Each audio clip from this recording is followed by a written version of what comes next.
চ্যাম্পিয়নদের champion Rangpur riders, তবে champion হবার পেছনের কারিগরের নাম টাইগারদের জন্য সবচাইতে স্বস্তি Soumya Sarkar, the one man army. Global super লিগের ফাইনালে ব্যাটে ঝড় তুললেন এই টাইগার ওপেনার। ভিক্টোরিয়ার বোলারদের পিটিয়ে বলের সুতো ছেঁড়া সৌম্যর একটি শট ছিল যেন চোখের শান্তি।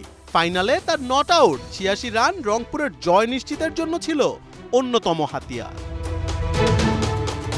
জিএসএল এর ফাইনালের আগে রংপুরের খেলা নিয়েছিল বিশাল শঙ্কা, বিশেষ করে সৌম্য সরকারের, কারণ আসন্ন ওডিআই সিরিজে টাইগারদের হয়ে ক্যারিবিয়ানদের বিপক্ষে ব্যাট হাতে নতুন বলটা সামলাবেন তিনি। তবে সব শঙ্কা উড়িয়ে দিয়ে মাঠে নামলো রংপুর, আর সৌম্য ঝড়ে যেন এলোমেলো ভিক্টোরিয়া।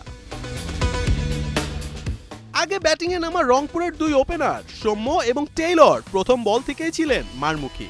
প্রথমে নিজেকে কিছুটা সময় নিয়ে সেট করা সৌম্য কিছু সময় পরই হয়ে ওঠেন অ্যাগ্রেসিভ।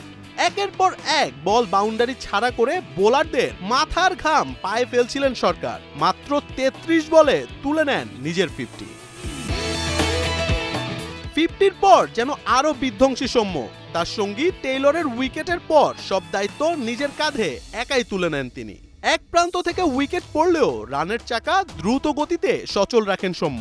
একটা সময় মনে হচ্ছিল হয়তো সেঞ্চুরির দেখাটাও পেয়ে যাবেন তিনি, তবে তার হয়নি। প্রায় ১৬০ স্ট্রাইক রেটে ব্যাট করা সৌম্যর ৮৬ রানের ইনিংস ছিল ৭টি ৪ ও ৫টি ছক্কায় সাজানো। আর এর সুবাদেই রংপুর জয়ের ভিত পেল।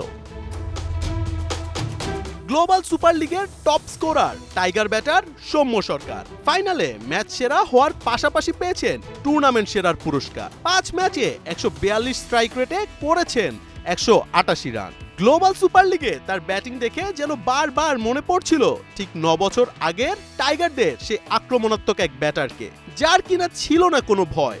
বোলারদের পরোয়া না করে ব্যাটিং করাটা ছিল সৌম্যর সবচেয়ে বড় শক্তি। নিজেকে হারিয়ে ফেলা সরকার খুঁজে পেলেন আবারও। তার এই দায়িত্বশীল মার্কাটারি ব্যাটিং টাইগার টপ অর্ডারের জন্য আশীর্বাদ।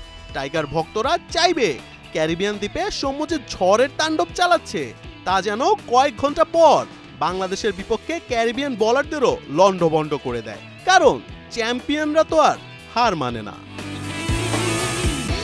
মোহাম্মদ আদনান, ৭১।